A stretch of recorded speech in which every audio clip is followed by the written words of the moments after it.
take the bottom. Okay. In line 3, horns take the top, and what else have I got on there? Bassoon take the bottom.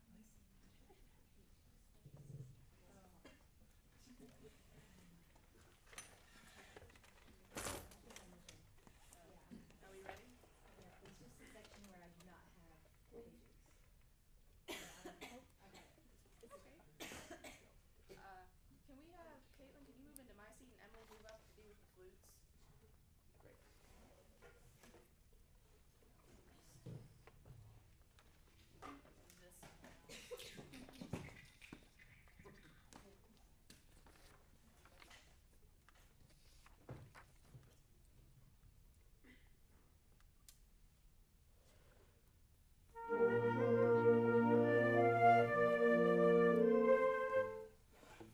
High tempo. Okay.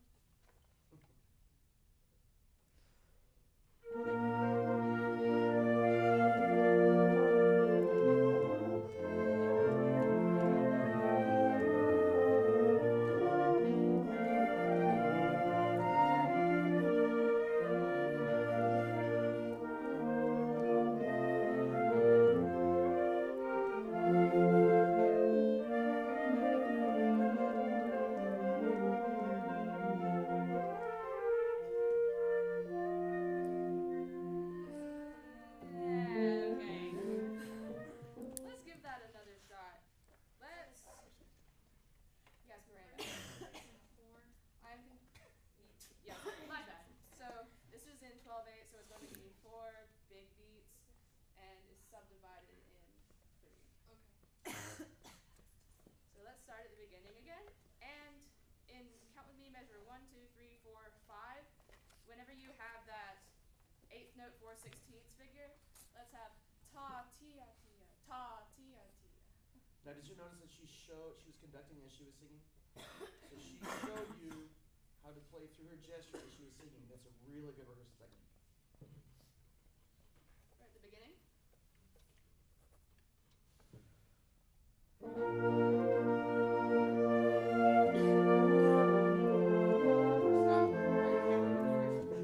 I'm not. No, I feel like So they're not possible. you've got them now. Okay, but now expect more. Because you're showing a lot that they're not playing. Okay. So with that phrasing, what we need is let's have like a hair pit. So the first 2 beats, let's crescendo and then bring it back. And we'll do that for the first 2 measured phrasing like that. Okay? So all you had to say was respond. You could have said all that with one word. Save rehearsal time. Okay? Stop.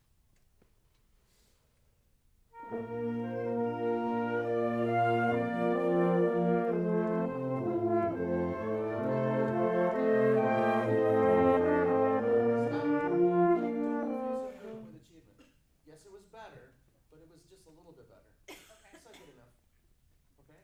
If you start showing your crescendo before the crescendo actually is to start, then they'll have more time to respond to where the crescendo actually needs to start, and the crescendo will have more meaning. Okay. Does that make sense? Yes. Live further in the future. Thank you.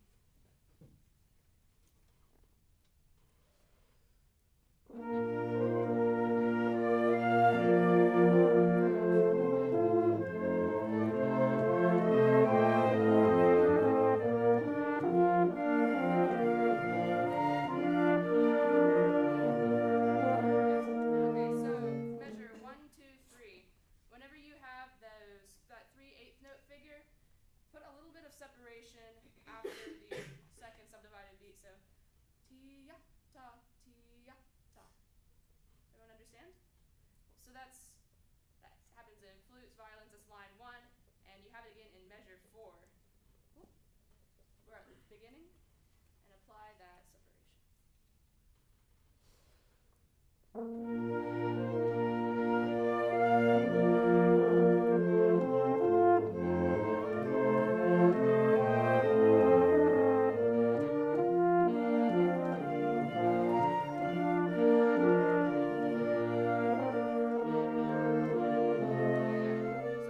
So let's have just flutes and violins, line 1, and we're going to work on that separation in the 3 subdivided 8 notes.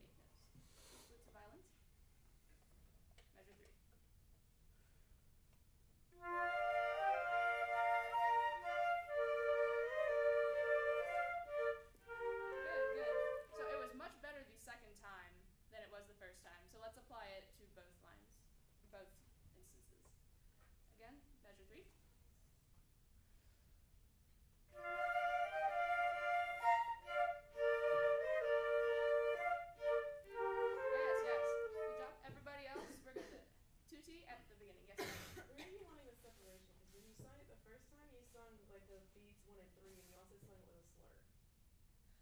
is in the original part, it is slurred. So that's Okay, where well, that's T, confusing. That's So to answer I the don't- question direct, no, just, so what I would do is I would sing what you want at that moment, so she knows exactly what you want right there. So sing what you want right there. Tee da da, tee da da, tee da da, tee da da. Okay. Make sense? Yeah, just show that with the baton. Ta da da da da da da. You might just show a little bit of a gesture syncopation with no travel. Ta da da da da da. Ta da da da da da. Okay, give that a try. See if that works for you. So just line 1, measure 3.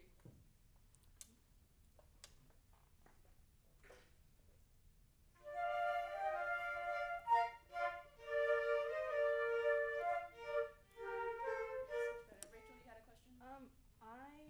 Okay, when you first said that you wanted that, you just said the 3/8 note pattern, and line 4 has like a ton of 3/8 notes all together. Do you want us to connect them or play it that way or what?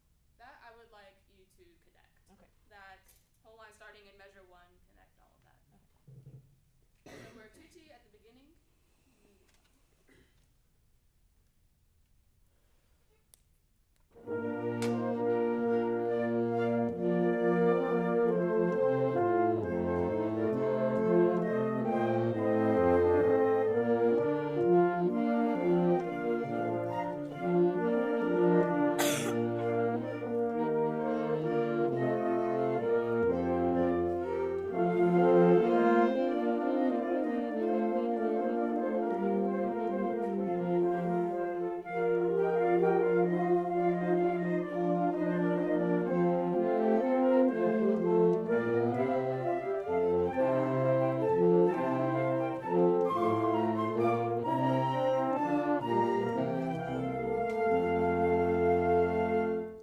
Yeah, so Okay, we're gonna stop. Okay. All right. So I think everybody can tell that you know your music and you know what you want. And you like that a lot. That's very good. This is you did really well today. You started a little bit iffy because you didn't breathe very well, and people were wondering why is this in 4? You could have just said in 4. You could have said that. And at the beginning I said respond to their lack of response, but then as if you were reading my writing, you started to, and then they really started to respond to your conducting, which was very good, which was your focus, which was responding to phrasing, but it wasn't just phrasing, it was also style, okay, which is very good. Through your conducting, they really improved their playing. So this is a rehearsal that I wish you had more time, and I think they do too, because this is very effective, very good, okay? Comments, please. Jesse. I don't see that, Sushi. You kept saying that things were better, but you never told us why it was better. Like, what was better about it? So do that. And one time the horn was early, another time the violin was early, and you didn't respond. Just watch out for that. And then you kept making eye contact with me at the beginning, which was wonderful. Except you were doing the "you better play now" look, not the "let's make music" look. Okay. So just be a little more welcoming. Carrie, did you have something? Yes, but get what they got first. Kat? Yes, on that point. Well, I liked how you took it apart and you worked with your stuff and did that and sang how you wanted doing it really nice. But when we start at the beginning, if you want a really big crescendo and then really, I feel like you started really intense, and so I wanted to start really intense and not crescendo in there. So if you want a big crescendo, just do that. I don't know. I wasn't really going for a big crescendo, more of just a phrasing. Was it coming off as a big crescendo? A little bit. Okay. Maybe I'm just confused. It's just Okay. totally normal for me. Emily? Your face is always very, very expressive. The only problem is that with every piece, you have the same face. And sometimes comes off as seeming a little bit rehearsed Okay. because you would have the same face in the same places every time we played it, whether we played it correctly or not. Does that make sense? So just make sure that your face is more, because it's very expressive. It's extremely expressive. Just make sure that it's expressing the correct response. Rachel? I really appreciated that you had that facial expression, because we don't, everybody in here, we all know that we struggle with facial expression, so knowing that you were putting so much effort into that was really awesome. Thank you. The one thing that I had there, you put me on the voice 4 and there isn't a voice 4 transposition. It wasn't a problem for me because I am fine with transposing, especially if it's in bass clef, but just if there's a thing in the future where that happens, just make sure that there's a transposition. And the reason I didn't provide you a transpose part is because you can read on very sax you can read bass clef, but Right. just subtract a few flats. Right. So that's the reason I didn't. If it was anybody, like, I mean, not everybody knows that though, so just make sure that there's something there in case someone is struggling with transposition. So, but yeah, thank you for the awesome effort that you put in. So. And Horns, I hope you could read my manuscript. Oh and my how to get goodness. the MIDI lab. This is, I had an easier time reading this from an angle than I can read some music straight on. So good job with that. Aaron. There were times when your baton was straight up in the air, and that can be confusing at times. And there's some, I can tell you're working on your corners, working on smoothing them out because it was significantly better than last time. So that's great, and I can tell you're doing that. Just sometimes when you were focusing on other things, it kind of came back a little bit. So good work on that. Keep going though. And I really enjoyed your rehearsal today. Thank you. Yeah, I want to play in your Really? Yeah, I think your ears, throughout the course of the semester, your ears are starting to get really big. And that's the most important thing for a conductor. If you can effectively hear what's going on around you, it's really difficult to help your ensemble play better. Very well done. I'm gonna be smiling all day because of that comment. That just Good. made my day.